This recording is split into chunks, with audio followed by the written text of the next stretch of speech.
Adelante, profe. Muy bien, vamos a arrancar. Les vamos a dar a todos la bienvenida, todos los que están acá en el Zoom, pero también a todos los que nos empiezan a compartir este espacio con nosotros por el Facebook de la Facultad de Humanidades. Y le voy a pedir al decano de nuestra facultad, al profesor Aldo Lineras, que nos dé la bienvenida. Estamos haciendo como que estamos en la facultad en este espacio de Zoom virtual, ¿no? Sí, es bueno, muy buenas tardes para todos, todas. Gracias por el acompañamiento a las autoridades de la facultad y de la universidad, los colegas docentes de la facultad, también a estudiantes, a todos los que están acompañando el compartir este trabajo sobre el aislamiento social. Decía recién Carolina, es como si estuviéramos en la facultad. La verdad que una de las posibilidades de entender esto que nos pasó, para verlo positivamente, es que tal vez estemos en la facultad en este momento y lo que antes estaba solo limitado por cuestiones territoriales, en este momento se haya expandido y haya alcanzado otros límites que habrá que ir discutiendo, que habrá que ir pensando, pero que se han instalado dentro de esta nueva normalidad. Yo celebro, no quiero extenderme mucho, celebro que podamos seguir juntándonos, que sigamos produciendo, que la universidad siga aún en esta modalidad siendo un vehículo para pensar, para reflexionar lo que nos pasa y lo que les pasa también a todos los otros, ¿no? Así que, bueno, feliz de acompañar esta presentación, reconocer, como siempre, el trabajo incansable de Carolina, que es una luchadora, batalladora, va, viene, produce cosas que facilitan mucho el trabajo de uno también en la gestión cuando tiene que asistir a estos lugares, porque yo les cuento que lo único que hago es prender la máquina, en este caso, sentarme, porque ya está todo resuelto lo otro, y esto es algo que uno califica de invalorable, porque esto es lo que hay que hacer, esto es lo que tenemos que hacer, y porque está bien hecho. Yo simplemente, y voy a escuchar, tengo un viaje, tengo que viajar durante toda la noche hoy por un tema también institucional, así que voy a participar un momento con ustedes. Quiero decirles, estoy muy atento a ver qué es lo que pasa con algo que todos advertimos apenas empezó el aislamiento, y tiene que ver con el modo en que se ha invisibilizado la gran inequidad que existe en la sociedad argentina. Entonces, esta es una de las preocupaciones mayores que tengo en la gestión del decanato. Sé que nuestra rectora también, no solamente en su papel de rectora de la universidad, sino también de presidenta del Consejo Interuniversitario, estamos atendiendo. Si había diferencias, si había inequidades, se han profundizado y se hacen más dolorosas que lo anterior, porque, para ser gráfico, tenemos a nuestras y nuestros estudiantes con un celular compartiendo con hermanos que hacen escuela secundaria y primaria, con espacios donde uno pide que lean o que preparen videos y cosas así, en lugares donde comparten 5, 6, 10 personas un ambiente físico en este aislamiento, de modo que aún nosotros, contando con herramientas para poder atender a esto, como comedores, como becas, como aulas, como máquinas, como una infraestructura en la facultad y en la universidad, no estamos pudiendo todavía encontrar un camino para poder actuar sobre eso también. Así que escucho con atención, les agradezco por el trabajo que han hecho y los felicito, y por supuesto en la Facultad de Humanidades les doy la bienvenida a este espacio que presenta Carolina. Gracias, Carolina. Muchas gracias, Aldo. Bueno, nosotros vamos a hacer la presentación de un libro, como habitualmente se presenta un libro, en este caso es un libro colectivo de 51 autores. En este momento nos acompaña la doctora María Silvia Leoni, que es la responsable de la investigación en toda la universidad y que nos acompaña. La profesora Liliana Ramírez, que es la directora del Instituto de Geografía, que es una amiga y que también siempre está acompañando de cerca las cosas que vamos haciendo. Y bueno, y acá están todos los autores presentes con las familias alrededor, ¿no? Porque la verdad que este cuatrimestre nos acompañaron mucho las familias, estaban como muy metidas en lo que íbamos haciendo, ¿no? Durante todo el cuatrimestre.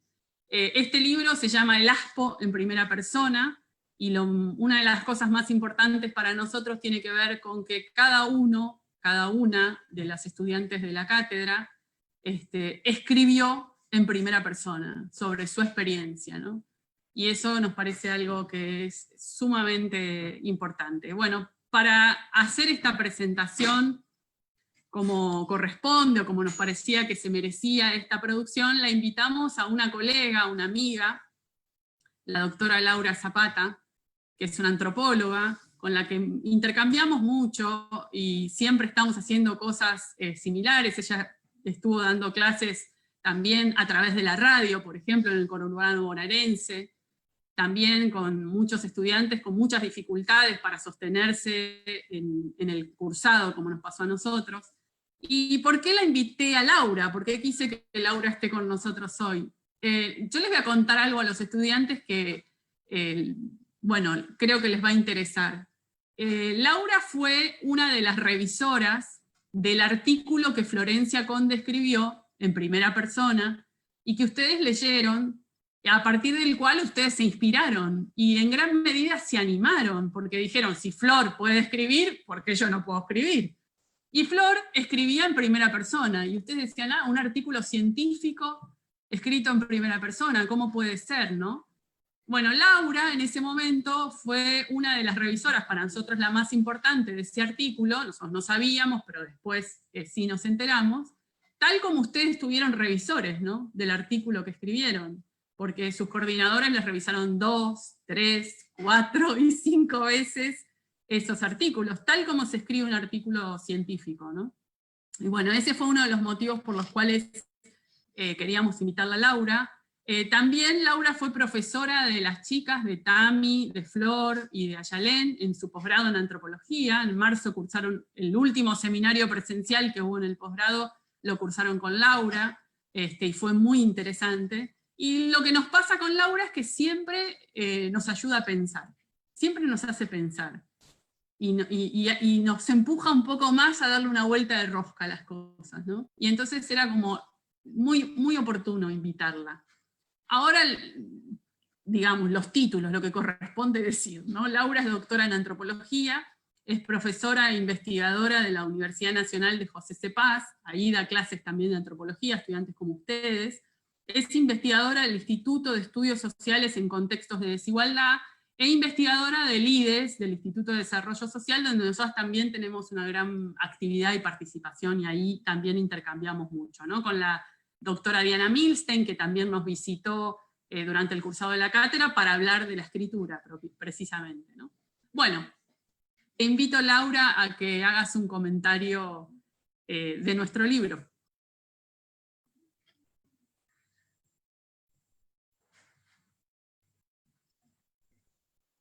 Tu micrófono. Ahí estamos. ¿Ahí se escucha? Ahí sí, perfecto. ¿Sí? Hola. Hola, ¿cómo están? Buenas noches a todos y a todas. Muchas gracias por las palabras, Caro, de presentación. Gracias por la invitación a leer este libro y a leerlo ahí contrarreloj. Y bueno, de adelanto, felicitaciones a la cátedra, a los estudiantes, a las estudiantes que escribieron. Es un libro que produjeron en un cuatrimestre y que lo están editando ya, entonces, y ya lo están presentando, y el cuatrimestre está recién terminando, estamos pasando actas, firmando actas en todas las universidades nacionales, y ustedes tienen un libro. O sea que hay algo en este material que tiene el carácter de urgencia, ¿no? Y ese carácter de urgencia, por un lado, me parece a mí, esta es una breve como introducción nada más, por un lado pareciera, la urgencia viene dado porque estamos frente a un evento crítico. Evento crítico es un concepto de la antropología. Los eventos críticos son parteaguas, y el evento crítico genera mucha ansiedad, genera mucho miedo, y genera una necesidad inmensa, gigantesca de comprender qué es lo que sucede y de producir conocimiento sobre eso que está pasando. Entonces el libro es urgente en ese sentido, porque estamos frente a un evento crítico, pero además es urgente porque cuando uno y una logra un atisbo de comprensión, genera mucha alegría, pese a que la haya pasado muy mal. Un poquito de cualquier sufrimiento es transitable, es soportable si uno comprende, las causas por qué ese sufrimiento está ocurriendo. Cualquier sufrimiento, cuando nos es explicado, la muerte, la desaparición, un accidente o un hecho injusto en sí mismo que vivamos, o una desigualdad gigantesca, cuando nos la explican, resulta que hay una conformidad del espíritu, que decimos, ok, entonces por eso pasa. Los que bueno, ustedes son de ciencias sociales, cuando leemos, no sé, a mí me pasó la teoría marxista, yo dije, con razón, somos pobres, con razón no tenemos la plusvalía, a mí me cerró así, y me dio una alegría entender. Entonces el libro tiene esa urgencia de todo evento crítico, pero además la urgencia de compartir la alegría de que algo logramos comprender en este cuatrimestre y algo ocurrió en una materia de la universidad. A la profesora y a su equipo, y a las estudiantes, y a los estudiantes que algo lograron comprender. Así que yo me voy a sumar a la urgencia de la comprensión de un evento crítico, y esa urgencia, ¿no? Y también a la urgencia de comunicar la alegría. Estoy muy contenta de haberlos leído y muy emocionada, además, de leerlos. Y saber, bueno, que están ahí un montón de gente a la que quiero mucho, trabajando en este proyecto tan bonito. Parte del equipo de Caro que conozco, como ella decía, y de Caro misma, ¿no? No sé cuánto tiempo tengo, pero voy a tratar de ser breve, porque para ser breve se necesita mucho tiempo. No sé, Bueno, no sé, 10 minutos, no sé, lo que vos necesites, no sé. Bueno, les voy a contar algo en principio. Yo organicé esto así. Hay unos datos generales. ¿Saben que en el mundo hay 1,6 billones de estudiantes distribuidos en billones, no millones, billones distribuidos en 170 países que están estudiando desde sus casas? Porque a nivel global todas las universidades, escuelas primarias y secundarias cerraron. Dice el Banco Mundial que la epidemia del COVID-19 es la mayor crisis que hemos atravesado en el mundo después de la Segunda Guerra Mundial, entre el 39 y el 45. En unos informes que están disponibles en la página de internet del Banco Mundial, señalan que el COVID-19 y las políticas de aislamiento han provocado una learning crisis, o sea, una crisis del aprendizaje, porque los estudiantes no están yendo a las escuelas ni universidades, por lo cual el banco prevé que haya una learning poverty, o sea, una gran pobreza del aprendizaje. Y propone, entonces, como remedio a esa pobreza que diagnostica el Banco Mundial, un aprendizaje remoto. Y además recomienda que los sistemas educativos sean más abiertos y más flexibles, para poder incorporarse todo el sistema educativo a este aprendizaje remoto. Para eso, desde hace el Banco Mundial, pero además se están usando varias organizaciones globales, como la Coalición Global de Educación, de la que forma parte Naciones Unidas, UNICEF, la Organización Mundial de la Salud, UNESCO, OCDE, la OIT. Y fíjense un dato importante, no es menor para el libro que ustedes escribieron, Además de estas instituciones globales, forman parte de la Coalición Global de Educación Google, Microsoft, Facebook, Zoom, Moodle, Huawei, Fundación Telefónica, entre otras empresas que forman parte de esta coalición global, que están diagnosticando una gran pobreza de aprendizaje, una gran crisis de aprendizaje, y que están proponiendo una universalización del aprendizaje remoto. Yo creo que este libro que ustedes han escrito, comenzando con el texto y la presentación general que hace Carolina, va de frente en contra de este diagnóstico y estas recomendaciones que formula el Banco Mundial. Va de frente contra la pobreza del aprendizaje y contra una crisis generalizada del aprendizaje que sería solucionable por un aprendizaje exclusivamente remoto, generalizable y universalizable a todo el mundo. Sostenido por estas organizaciones internacionales y por estos grupos empresarios. Creo que el libro de ustedes desmonta los diagnósticos que están en el Banco Mundial. Veamos. Carolina es la profesora adjunta a cargo de una materia de antropología en la Universidad Nacional del Nordeste. Enseña ahí antropología y etnografía. La etnografía enseña que los fenómenos sociales y culturales son muy particulares y que están organizados en torno a dimensiones simbólicas, tecnológicas, económicas, educativas, todo eso organizado. La etnografía también enseña que los eventos críticos, como las pandemias, los eventos críticos que enfrentamos los humanos, no son inmediatamente asimilables, comprendidos directamente, y no se pueden reaccionar frente a ellos si no se tienen en cuenta varias cosas. Esto enseña la etnografía. Primero que nada, frente a estos eventos críticos como la pandemia, primero tenemos que ver qué tipo de percepción tienen los diferentes grupos sobre ese fenómeno. Enseña también la etnografía que esa percepción humana de los fenómenos tiene una dimensión cultural que le otorga un significado particular a esos hechos. Esa dimensión cultural de la percepción de los eventos críticos organiza simbólicamente esos hechos para nosotros, porque el mundo no nos es directamente aprehensible. Si nosotros tenemos en cuenta esa dimensión cultural de la percepción, podemos comunicar lo que nos pasa frente a eventos críticos y podemos organizar acciones en relación a ellos. La principal herramienta para poder percibir el mundo y organizarnos frente a el mundo y a lo que nos pasa es el lenguaje. El principal instrumento que nos permite ordenar la percepción y organizar esa percepción. Fíjense, cuando relatamos lo que nos pasa, no solamente lo hacemos público a los demás, como este libro, ¿no? Sino que al mismo tiempo ese relato constituye nuestro mundo. Nos podemos apropiar del mundo, aún atravesado por un evento crítico. De esa manera, nosotros organizamos nuestro mundo, y nosotras organizamos nuestro mundo, y nuestro lugar ahí.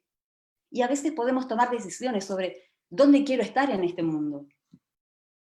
Ese relato que producimos simbólicamente sobre el mundo, ¿saben qué? Produce un conocimiento sobre esa realidad. No es solamente un relato, está embutido ahí un conocimiento muy legítimo de la realidad, que nos permite reaccionar a ella. A ese conocimiento en antropología le llamamos conocimiento local o situado. No existe y no puede haber un conocimiento social y cultural universal sobre el COVID y sobre el aislamiento. Este libro, el libro que ustedes están presentando hoy, cuenta cómo se enseña antropología y etnografía, haciendo que el conocimiento de esta ciencia colabore para que los estudiantes produzcan un conocimiento sobre el COVID-19 y sobre el ASPO, y sobre la sociedad y los sujetos que lo padecen. Carolina cuenta cómo transmitió un conocimiento teórico y práctico a la vez. Pero al mismo tiempo cuenta cómo enseñar este conocimiento le permitió a ella misma producir un conocimiento sobre el ASPO y sobre el COVID, y sobre lo que significa enseñar y aprender también. Y me parece que se dio cuenta, junto a su equipo de cátedra en antropología, se dio cuenta un poco qué es la antropología y hasta dónde rinde, y qué es el enfoque etnográfico. Creo que aprendió de nuevo antropología y etnografía, frente a un hecho crítico como es el COVID-19. Yo digo que, y ellos dicen, ustedes dicen, que produjeron un conocimiento situado. Sin este conocimiento que la etnografía nos permite revelar, no puede enfrentarse socialmente la pandemia. Sin ese conocimiento no hay ASPO posible. Diana Milstein lo desarrolló en un artículo precioso que publicó hace poquito, muy cortito, en una revista, no voy a recordar ahora el nombre. Laura, sí. Nosotros leímos ese artículo, fue una de las cosas que leímos juntos, y la invitamos a Diana a que lo comente con nosotros. Cuando estaban escribiendo, ¿no? Los chicos estaban en el proceso de escribir y de animarse y de largarse a escribir. O sea que saben de lo que estoy hablando. Exacto, que saben muy bien lo que estás diciendo. Ese conocimiento, también lo habrán visto con Diana y con Carolina, no lo tenemos los antropólogos atesorados en nuestros libros, en nuestras bibliotecas. Saben que ese conocimiento, los antropólogos lo sabemos, y si no lo sabemos somos malos antropólogos y antropólogas, lo tiene la gente. Ahí hay una paradoja de la antropología, que el que lo enseña, enseña que el otro tiene el conocimiento. Los invito a que me escuchen un ratito más, ¿puede ser? Porque la pregunta aquí es, veamos cómo ese conocimiento local y situado es producido en su libro, y que es capaz de poner en cuestión los diagnósticos de instituciones tan importantes como el Banco Mundial, y tan autorizadas como el Banco Mundial, como UNICEF, como la Organización para la Cooperación y el Desarrollo Económico, OCDE, etc. Ese conocimiento, por supuesto, se diferencia del diagnóstico del Banco Mundial y sus modos de definir la situación global, basada en palabras claves que descalifican a los estudiantes y a los profesores de las instituciones educativas, calificándolas de pobreza de aprendizaje, usando categorías como crisis del aprendizaje, pobreza del aprendizaje, dando por respuesta al aprendizaje remoto en el que el contacto humano, persona a persona, es prescindible, y recomendando ser más flexibles y abiertos los sistemas educativos, a través de la Coalición Global de Educación y las empresas que lo sostienen. ¿Qué conocimiento hay en el nordeste argentino entonces sobre el COVID-19 y sobre el ASPO? ¿Qué conocimiento tienen y cómo impacta en la educación de los estudiantes y los profesores de la Universidad Nacional del Nordeste? ¿Les parece que empecemos con Caro? ¿Cuál es el conocimiento que yo creo que hay en su introducción? Me pareció muy bonito porque es un aprendizaje sobre lo que significa enseñar en la universidad, por lo menos para mí. Me permitió advertir la riqueza de esta experiencia. Primero que nada, me parece que en esta presentación tan linda de Carolina, ella supo muy bien que estaba frente a una situación que la población del Chaco, Corrientes, estaba en una situación y en un estado de shock, de miedo y de confusión. Pero, aunque ella también tenía miedo y estaba un poco confundida, ella dice que estaba muy intrigada por el asunto. O sea que tenía unas preguntas fundamentales respecto de lo que estaba pasando. Y yo creo que esa pregunta, cuando tenemos preguntas y las podemos formular, estamos listas para trascender una situación crítica. En esa situación de shock, pero al mismo tiempo de intriga, la intriga que nos salva, precisamente nos salva de ser tomadas, ¿no?, por el shock. Esa intriga se organizó de la siguiente manera. Primero, había que contener a los estudiantes, lo descubrió. Segundo, que conteniendo a otros, una se contiene a sí misma. Segundo descubrimiento. Segundo conocimiento que se revela en la estrategia, se le llama pedagógica, didáctica. Yo le llamaría un conocimiento situado a eso. Segundo, que para contenerse precisa de un equipo de trabajo con conducción, que esté en el mismo tono y en el mismo renglón. Tercero, que para contener situaciones y eventos críticos se precisa un sistema de comunicación estable, seguro, consistente. Cuarto, que es necesario organizar a los grupos, en pequeños grupos con coordinadores a cargo.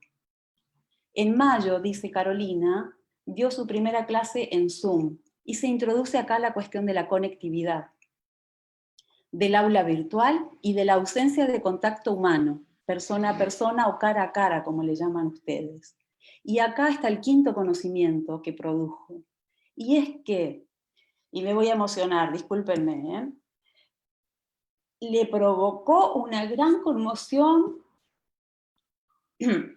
por la comunicación remota, sin contacto físico con sus estudiantes.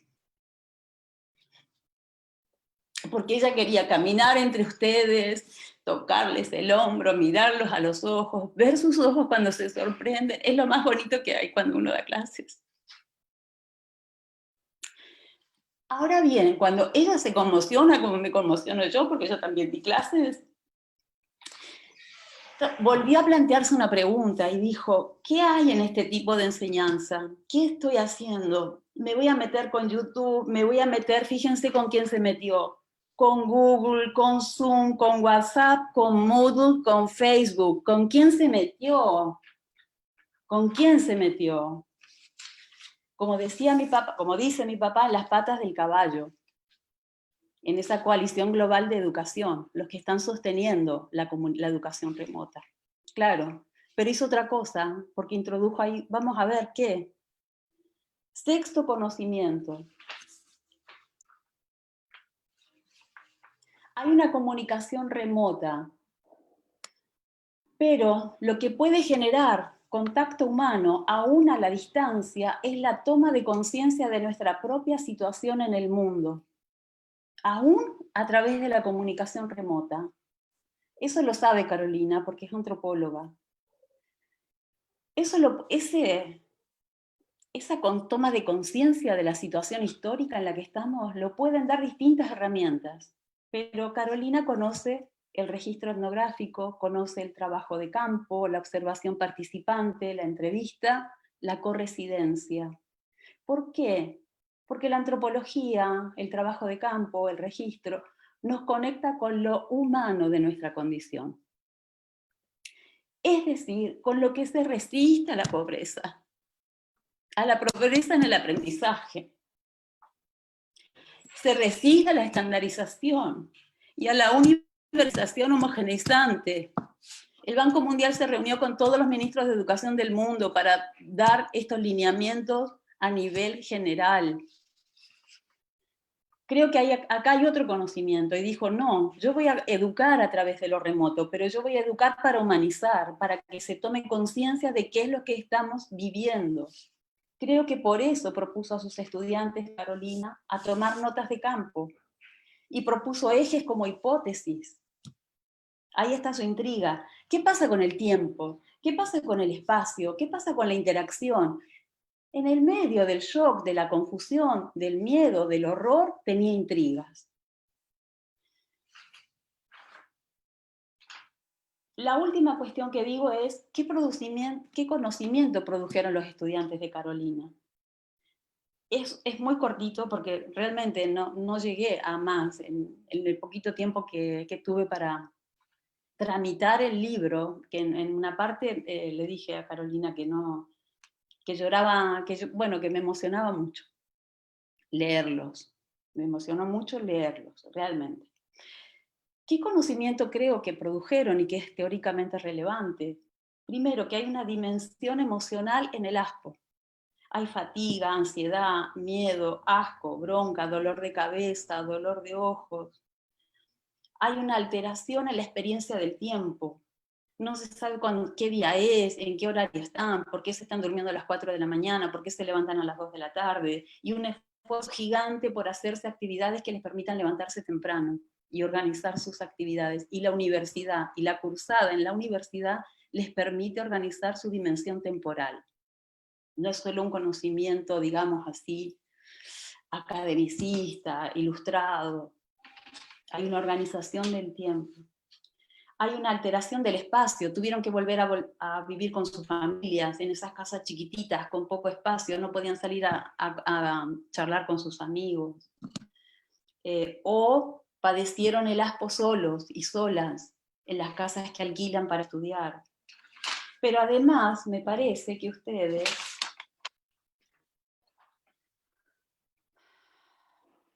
nos enseñan en este libro que el aspo revela como decía el decano que habló al comienzo, una profunda desigualdad en el acceso a la tecnología, una profunda desigualdad en el acceso a la tecnología.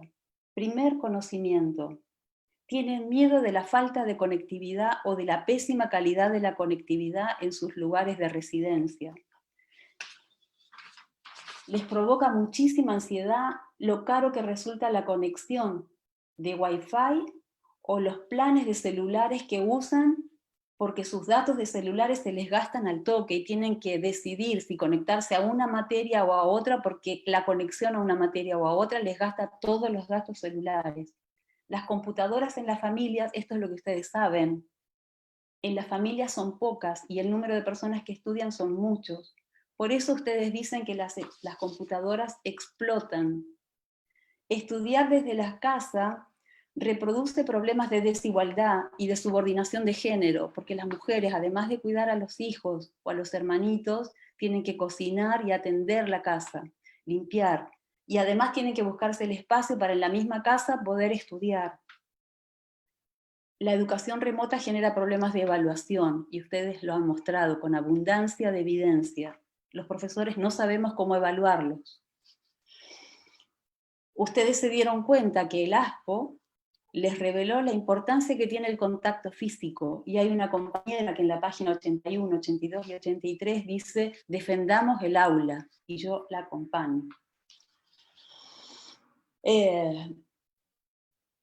Muchos de ustedes no tienen conexión a Wi-Fi, muchos de ustedes no tienen celulares, los piden prestados para conectarse a las clases y hacen un esfuerzo gigantesco por hacer sus carreras.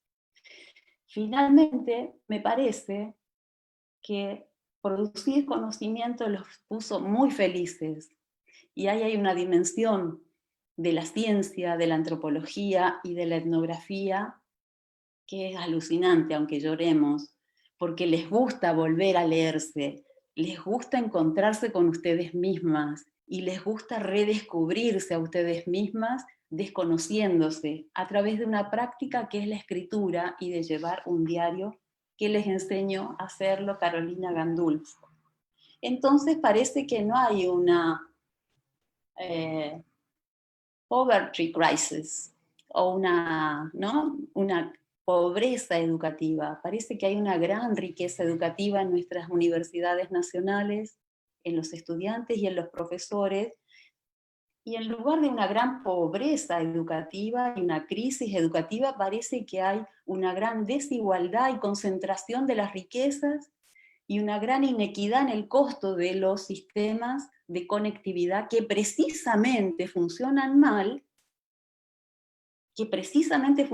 cuando son las empresas que más dinero ganan y que más dinero caen de nuestros salarios, como son Google, Moodle, Zoom, Facebook, WhatsApp, YouTube, Yahoo, podemos seguir, Instagram, Twitter, los anoté pero no los voy a encontrar, que son los que sostienen la universalización de la educación remota. Parece que lo que necesitamos es un acceso universalizado a la conectividad, accesible, universal y equitativa, en lugar de diseminar la pobreza educativa. Y el libro que ustedes han escrito es una evidente material que confirma esa hipótesis, y entonces podrían mandar algunos ejemplares a la sede del Banco Mundial en Washington a ver si aprenden acerca de... ¿Me puedo reír? Sí, vamos a... Muchas gracias. Nada más. Bueno, genial, genial. Che, pongan sus sonidos, pongan sus sonidos, pongan sus sonidos.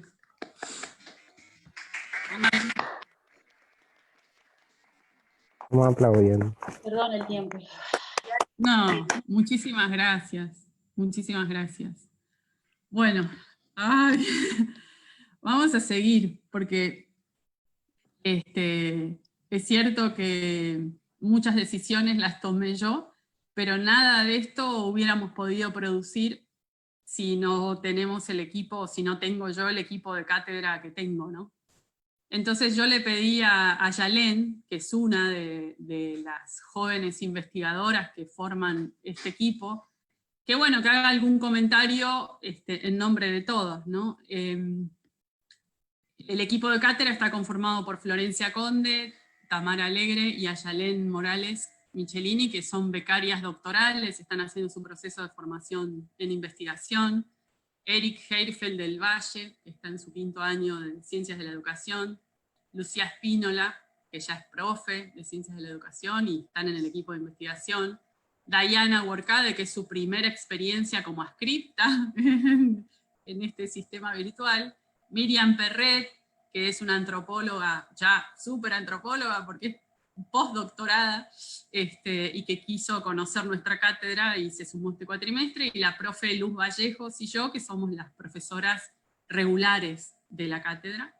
Y en particular, todo este equipo hizo un acompañamiento cuerpo a cuerpo, lo digo así porque es paradójico, cuerpo a cuerpo de todos y todas los estudiantes para que puedan escribir, ¿no?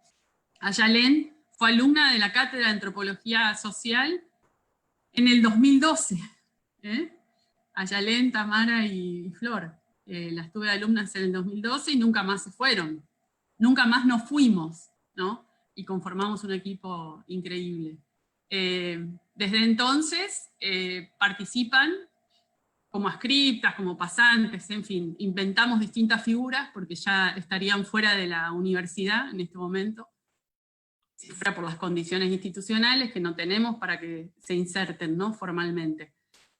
Así que con ellos y ellas, con ellas y Eric, pudimos producir esto, ¿no? Si no, no se puede, si no, no se puede. Así que le pido a Aya que haga algún comentario como representante de este grupo, de este equipo. Ay, bueno, ¿me escuchan? Buenas tardes, qué difícil hablar de así. Y después de Laura. Pero bueno, como decía, tengo mi machete porque sabía que me podía poner nerviosa, así que voy a ir un poco leyendo y un poco pensando las cosas que fuimos pensando quienes recién nombró Caro. Que lo definí como un equipo de cátedra bien grande en cuerpos, cuerpas y ganas. Una pregunta que, como disparadora que hicimos como para pensar este proceso es cómo fue para nosotros, en el marco de agradecer también a los autores, las autoras, de permitirnos acompañarles, digamos. En este marco voy a decir lo que voy a decir. Agradecimiento y también de mostrarles qué es lo que nos pasa a nosotros. Entonces, por ahí, bueno, que se da pensar en cómo fue el proceso de acompañar de la escritura y el análisis, pero también es importante recalcar que esto se da en el marco de una investigación más amplia, que los textos que se escriben en este libro son parte de esa gran investigación, ¿sí? Que es como capaz que el volumen 2 del libro, y que, bueno, que la temática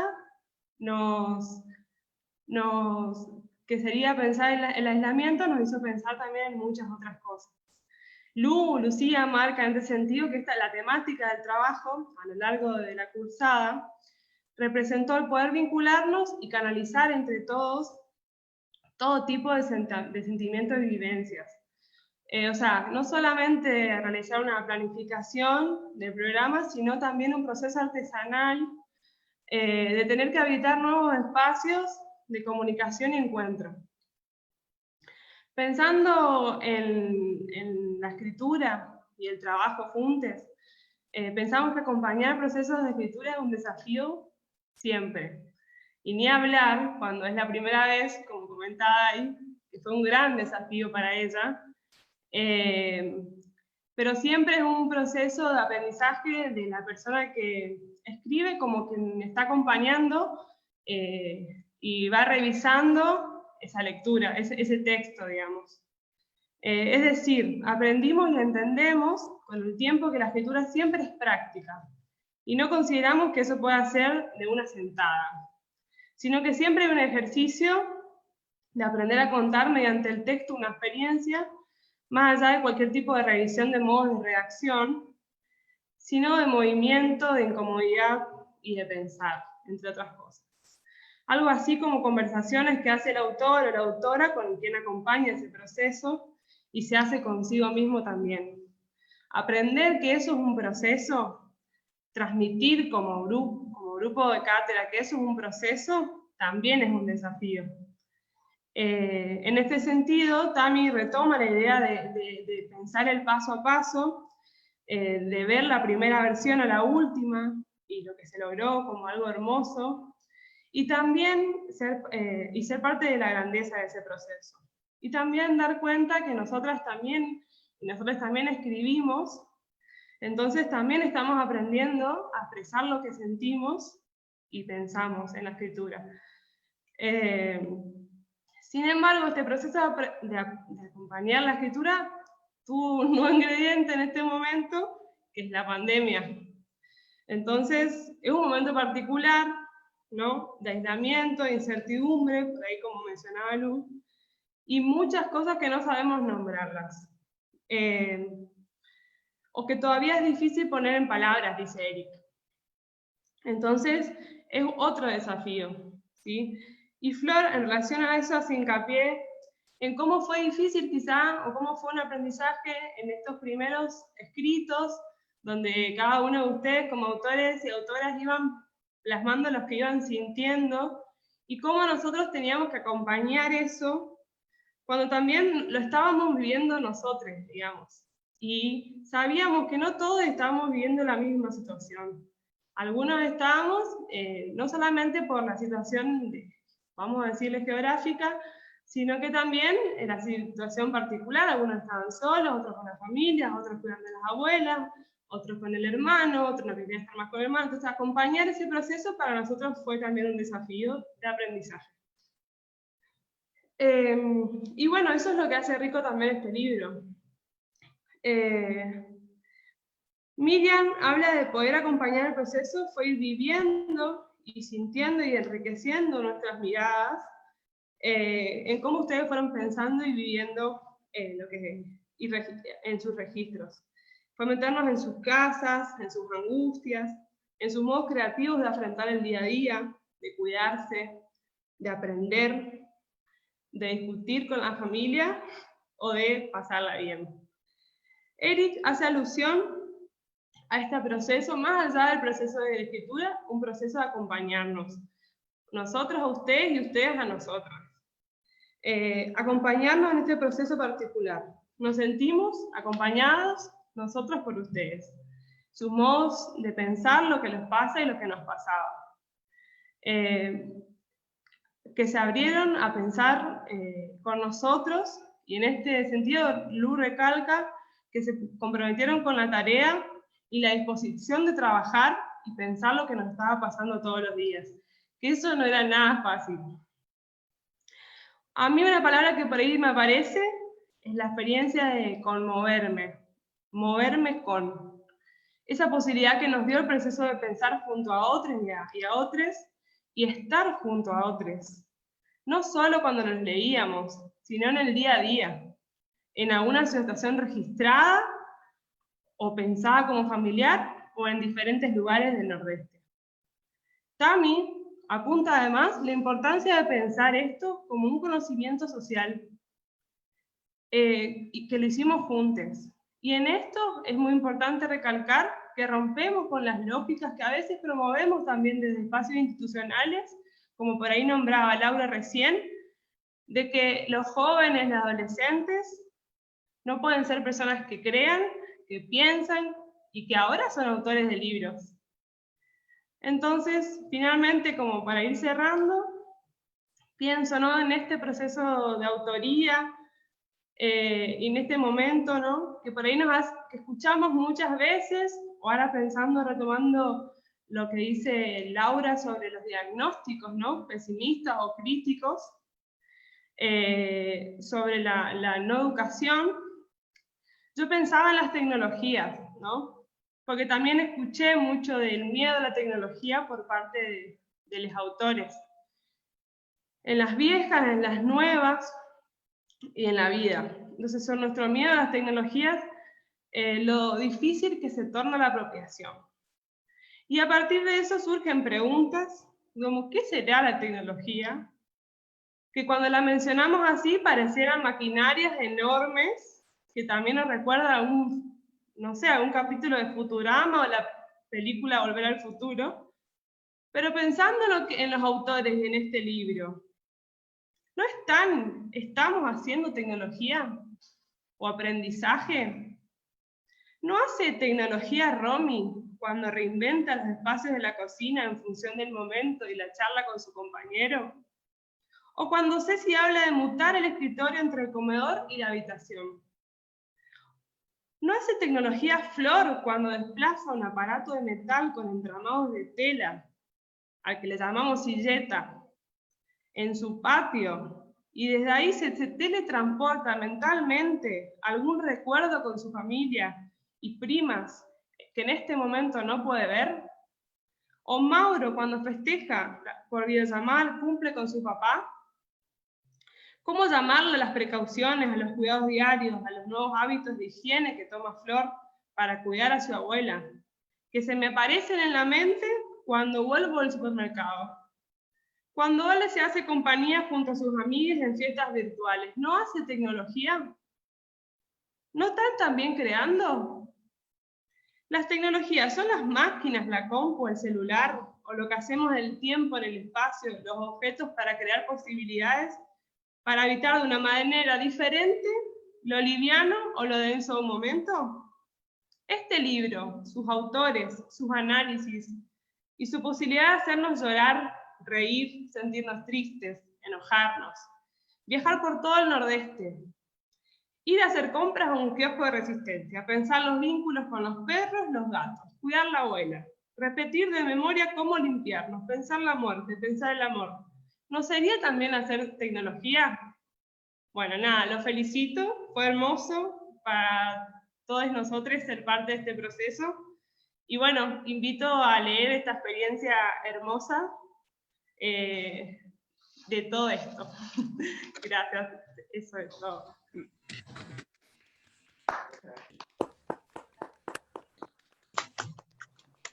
Gracias, Aya. Hermoso, como el libro. Bueno, y ahora tengo el súper gusto así enorme de invitarlo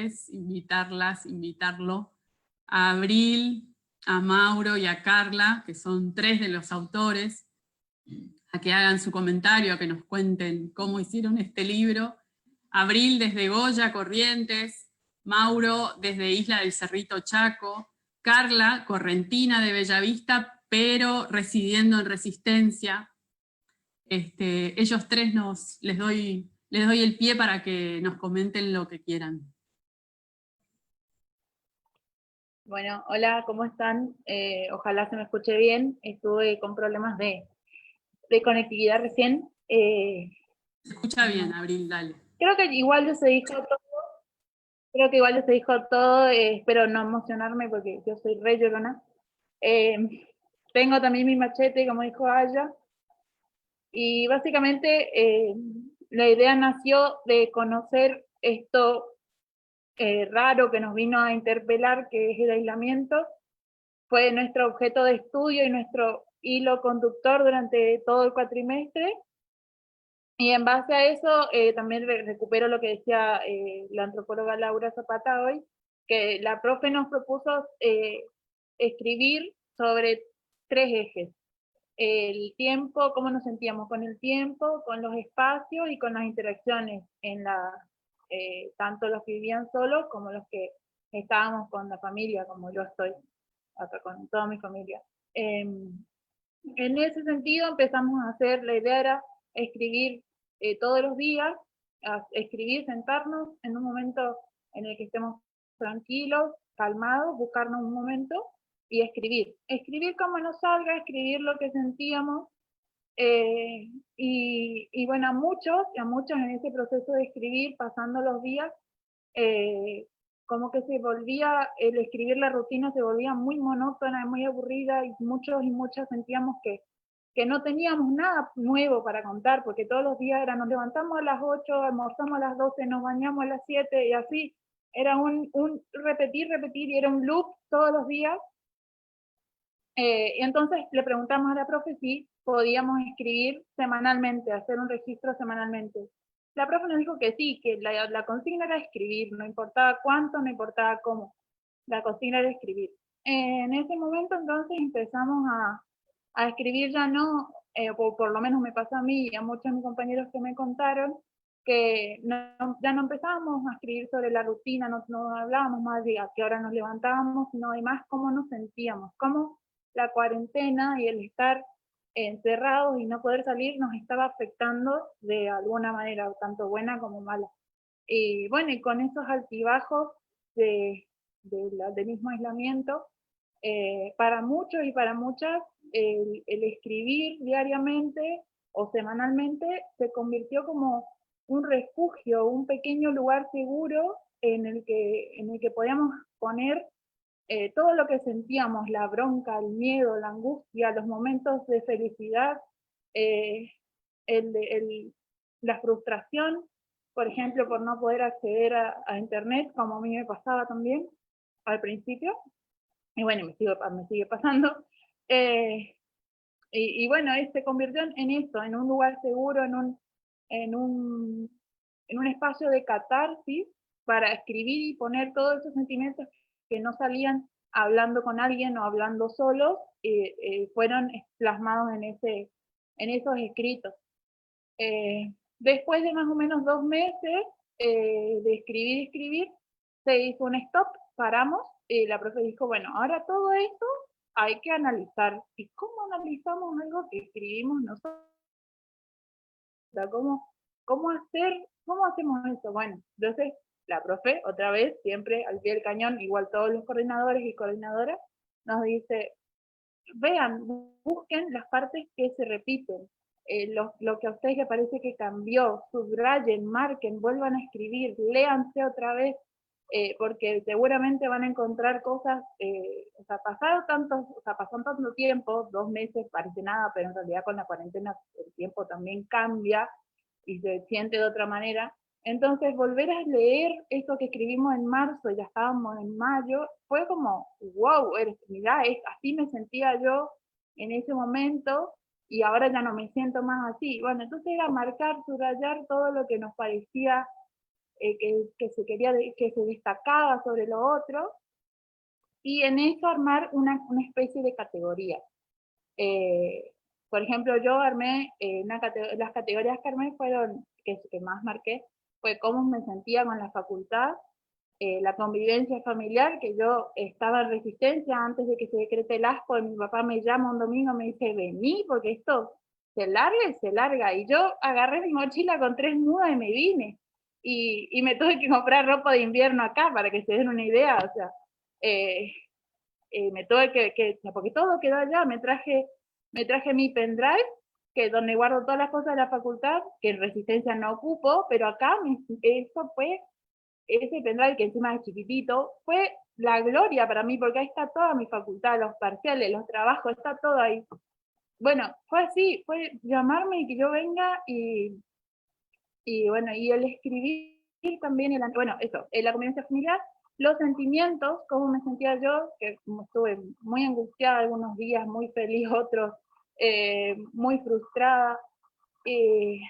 Bueno, y después también los cambios que tuvimos que hacer acá como familia para afrontar la cuarentena, el cómo salir. En un principio salían solo mi papá y mi mamá, siguen saliendo ellos en realidad, mi hermana y yo nos quedamos casi siempre. El tener que usar barbijos, que detestamos, no queremos usar barbijos, pero a la hora de entrar a la ciudad nos piden el que nos hayan cerrado todos los accesos para entrar a la ciudad, y para tener que ir a esta parte de la ciudad hay que atravesar todo, porque el único acceso está por ese lado. todos esos cambios, pequeños pero grandes cambios que tuvimos que hacer, y bueno, y todo eso yo lo tenía plasmado en los registros y de eso tenía que ir sacando para llegar al escrito que finalmente está en el libro. Es más, la versión que está en el libro es una reversión porque yo escribí y en la fecha que teníamos que mandar en el final, yo mandé un escrito que tenía, que bueno, dije, bueno, esta es mi versión final porque hasta acá llegué y no se me ocurría más nada. Después, al pasar los días, cuando la profe nos dice, va a ser un libro, dije, ay Dios, va a ser un libro. Y ese escrito me pareció horrible. Yo decía, podía contar más, podía decir más cosas. Y me pareció que bueno, entonces le pedí ayuda a mi hermana en ese momento, mejor dicho, Tamara me dice si quería que quede así o quería que seguir escribiendo.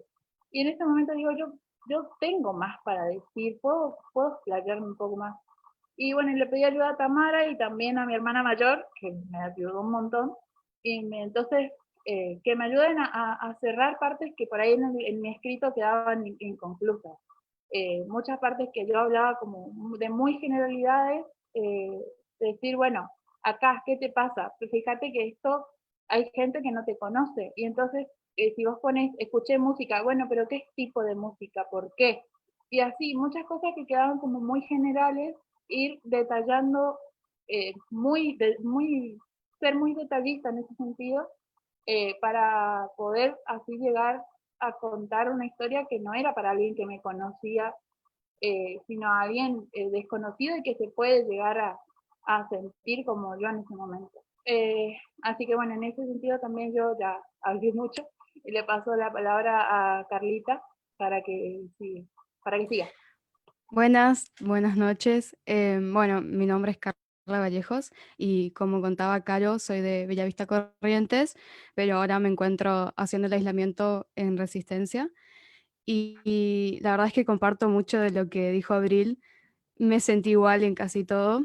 em, y en lo personal, creo que siempre me interesó el proceso de escribir. Y también sé de muchos compañeros que sueñan o soñaron en algún momento con ser escritores, por lo que creo que la realización de este ebook significa mucho para todos nosotros. Todos nos sentimos muy felices de ser parte de esto y algunos ni siquiera soñaron con escribir un libro y hoy siguen sin poder creer lo que logramos. Yo tampoco sigo sin poder asimilarlo del todo, porque además es algo que quedará en la historia, en nuestra historia. Creo que con los años vamos a volver a las páginas de este libro y va a ser como ver una fotografía de este momento tan significativo. Y de seguro más de uno va a tener emociones encontradas. Por otra parte, creo que me pasó también lo que le pasó a Abril en el proceso de escritura, que cuando comenzamos a registrar no sabía muy bien qué escribir porque sentía que todos mis días eran iguales, en donde no pasaba nada nuevo.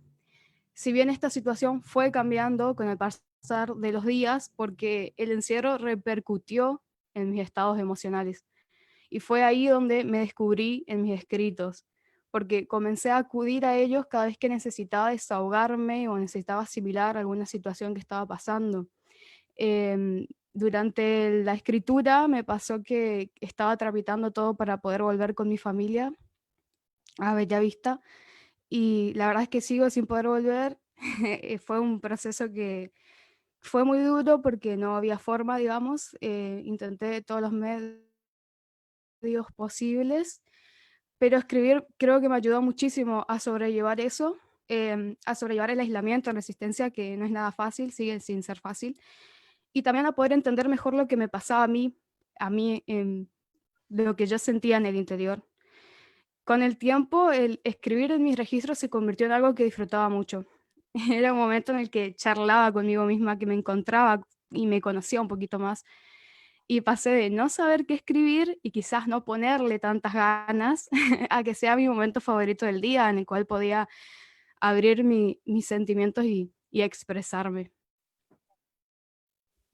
Bueno, me presento como era profe, yo soy Mauro Vargas, estoy pasando la cuarentena acá en la isla del Cerrito, pero en época facultativa, ¿no? Yo resido en la ciudad de Barranqueras, así que al momento de inicio de toda esta situación, tuve que, como le habrá pasado a muchos de mis compañeros, tuve que decidir dónde pasar la cuarentena. Así que yo me quedé acá en mi pueblito, tengo toda mi ropa ya, me quedé acá con 3 mudas de ropas, y bueno, y con el proceso de escritura, durante todo ese proceso me sentí acompañado en todo momento junto a las profes de la comisión también, que nos guiaban y estaban detrás nuestro constantemente para que no aflojemos. Quiero destacar otra vez ese punto importante, ese trabajo comprometido de todos ellos. Y bueno, al momento de escribir, siempre trataba de estar en silencio, de escuchar música, salir un rato afuera, despejarme del encierro, despegarme de la computadora. Como todo esto es nuevo para mí, el hecho de escribir, ¿no es cierto? Y también pensaba en todo el cambio que hubo, en todo que ahora tenemos que hacer desde nuestras casas. Me llevó a pensar también en la interiorización que tenemos acerca de la institucionalización de todo eso, de ahora de tener que hacer todo desde nuestras casas. El hecho de tener clases de la facultad, por ejemplo, de ahora acá. Además, de la emoción de ser nosotros mismos los autores, de producir conocimiento, de dar cuenta de cómo uno la estaba pasando y qué pensaba en esos momentos, fue muy maravilloso. La verdad, muy contento, feliz de formar parte de esto. Y cuando la profe mencionó que lo iba a publicar, fue algo inimaginable, impensable, todavía no caigo. Después, una vez pasada esta situación, capaz lo vamos a recordar de otra manera, todo lo vivenciado gracias en este momento de encierro, gracias a la cátedra.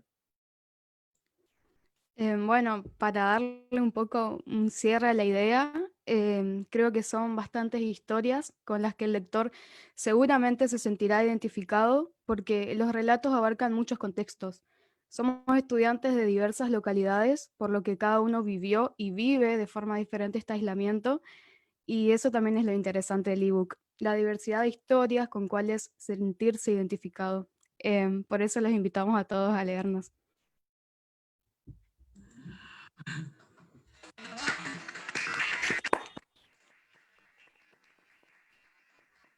Bueno, hermoso. Oh, Qué ganas de salir corriendo a leer el libro.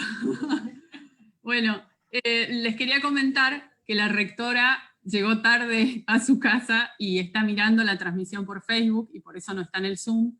Le voy a pedir a la profesora Liliana Ramírez si quiere hacer algún comentario. Liliana Ramírez es mi amiga y es la amiga que figura en el artículo que yo presento el libro, ¿no? Liliana es una profe que tuvo que estar en aislamiento desde el 10 de marzo. Arrancó antes que todos nosotros y desde entonces, bueno, está pasando lo mismo que nosotros, poniéndole garra. Y me gustaría, si quiere hacer algún comentario, que tome su espacio. Bueno, la verdad que, ¿me escuchan bien? Sí. Perfecto. Bueno, la verdad que es emocionante escuchar a los autores de este trabajo, ¿no? Efectivamente, como Carolina dijo, el día 9 de marzo nosotros entramos en aislamiento. Fue ahí en la Facultad de Humanidades y en el Instituto de Geografía en donde se produjo digamos, el contacto con uno de los casos iniciales de esta pandemia, así es que desde ese momento, precisamente ayer se cumplieron 120 días, si tomamos en cuenta el día 9 de marzo en que comenzamos el aislamiento nosotros, ayer se cumplieron 4 meses, así es que comparto prácticamente todo lo que han comentado, ¿no? Desaprender cosas y aprender nuevas cosas. Todo eso mediado por las emociones y por una sensibilidad, por una hipersensibilidad, diría yo. porque creo que durante todo este tiempo nos hemos emocionado mucho. Esta cuestión de la desigualdad de la que hablaba Aldo al inicio, también la hemos percibido nosotros en nuestra cátedra. Si bien somos mucho menos en geografía, los estudiantes son en general un número más pequeño, pero también tuvimos estudiantes que estuvieron en Mocoretá, en Corrientes, en Posadas, Misiones, y que cuando teníamos que conectarnos a veces no podían.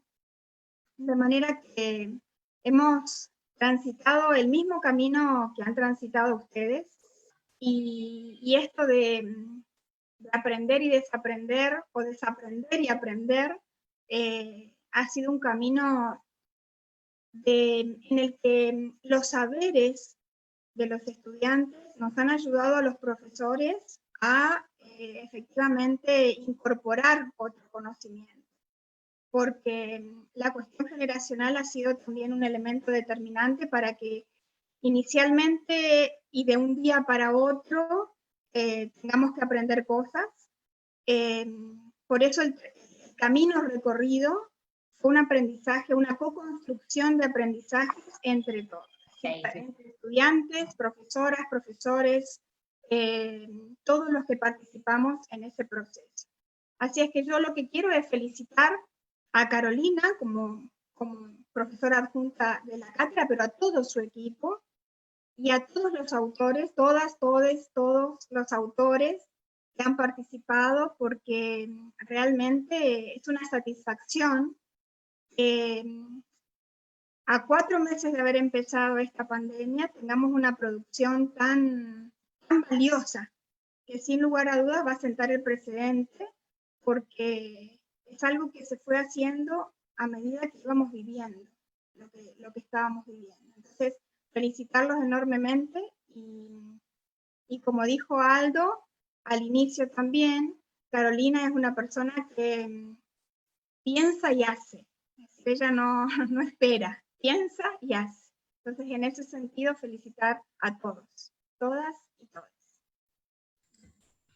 Muchas gracias, Lili.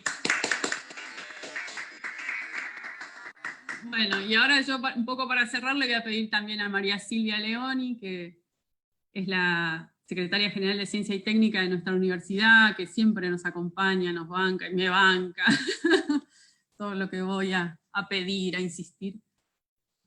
Si quiere hacer algún comentario. Bueno, aprovecho entonces para saludarles y felicitarles a quienes han participado de esta iniciativa.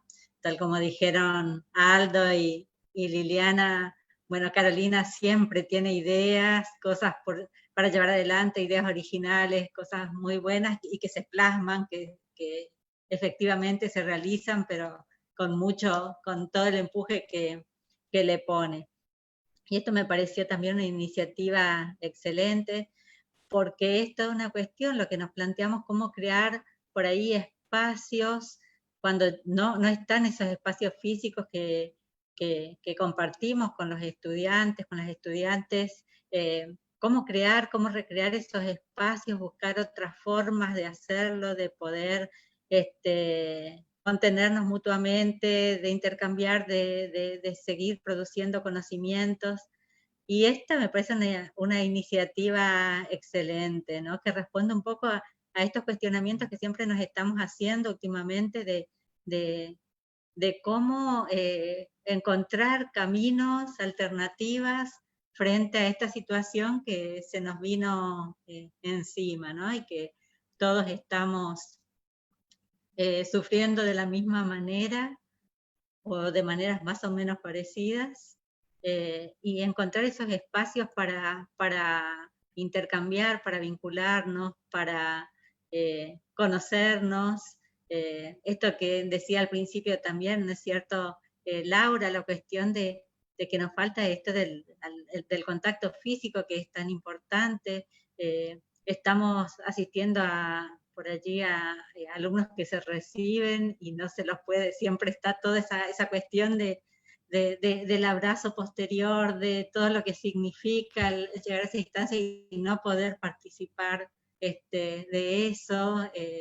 Entonces, bueno, el buscar, y yo creo que estos son espacios también entonces que se crean de contención mutua, que son muy importantes. Así que bueno, espero ponerme en contacto con el libro, poder leerlo, felicitarla a Carolina, a todo el grupo, porque se contagian realmente de todo ese empuje, de esa iniciativa que ella tiene, y responden muy acabadamente y muy bien en todas ellas. Así que felicitaciones.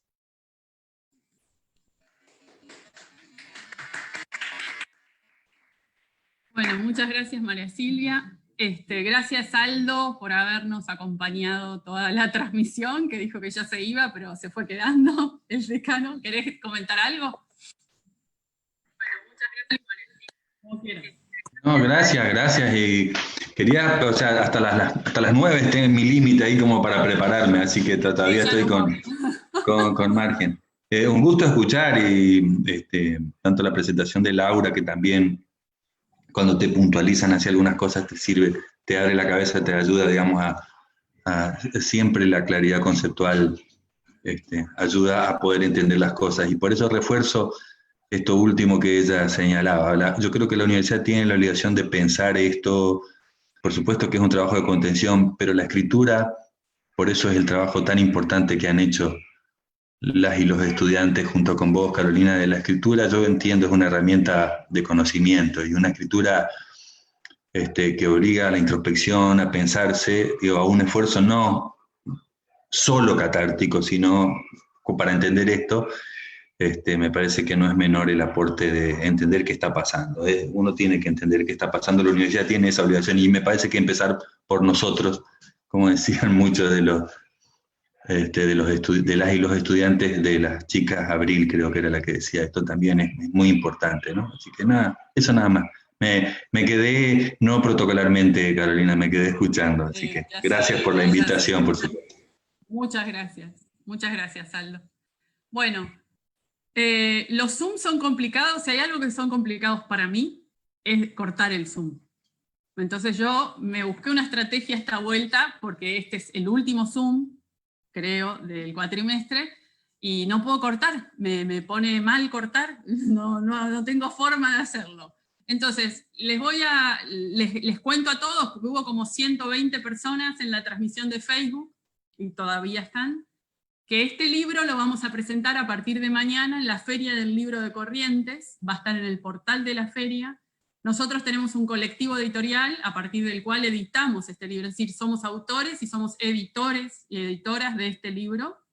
Nuestro colectivo editorial es un colectivo que se llama Siri, y en la feria vamos a aparecer también así. Y ahora enseguida les voy a mandar el PDF, el ebook en su versión final, cerrada, para que puedan, ahí Abril está festejando, para que puedan leerlo, para que puedan compartirlo con su gente, con sus amigos, y hacerlo circular.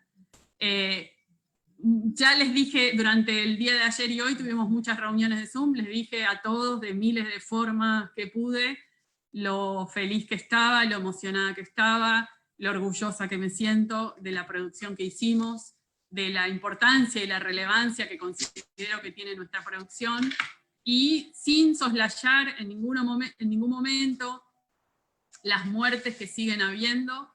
Ayer hubieron 75 muertes en la Argentina, una de esas muertes es un familiar mío en Buenos Aires, y así, ¿no? Y muchos de ustedes han pasado y están pasando por situaciones similares, sobre todo los compañeros que están en Resistencia, y mis amigas que están en Resistencia, a quienes extraño muchísimo, y nos falta todo eso y ese abrazo a María Silvia, que el día que nos lo demos no sé lo que va a ser, pero bueno, yo espero ese día, ¿no? Espero el día del abrazo, y creo que este libro nos ayuda a transitar este momento, ¿no?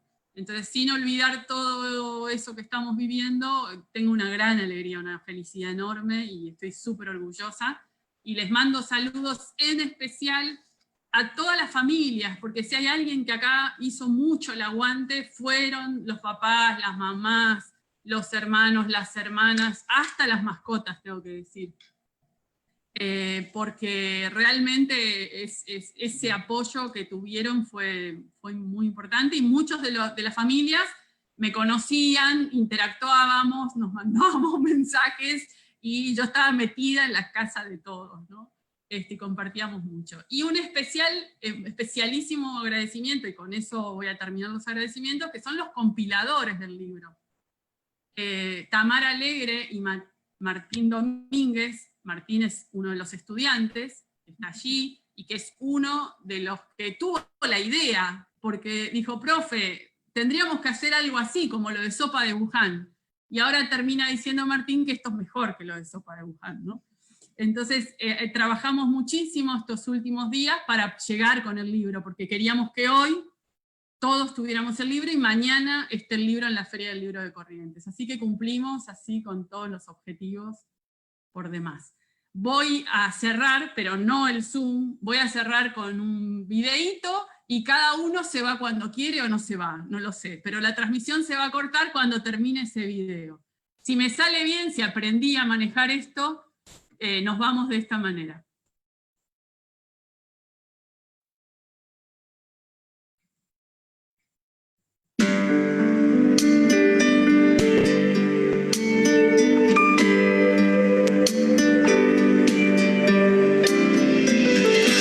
Tantas veces me mataron, tantas veces me morí, sin embargo estoy aquí resucitando. Gracias doy a la desgracia y a la mano con puñal, porque me mató tan mal. Y seguí cantando, cantando al sol como la cigarra. Después de un año bajo la tierra, igual que sobreviviente, que vuelve de la guerra. Tantas veces me borraron, tantas desaparecí, a mi propio entierro fui, sola y llorando. Hice un nudo en el pañuelo, pero me olvidé después, que era la única vez. Y seguí cantando, cantando al sol como la cigarra. Después de un año bajo la tierra, igual que sobreviviente, que vuelve de la guerra. Tantas veces te mataron, tantas resucitarás. ¿Cuántas noches pasan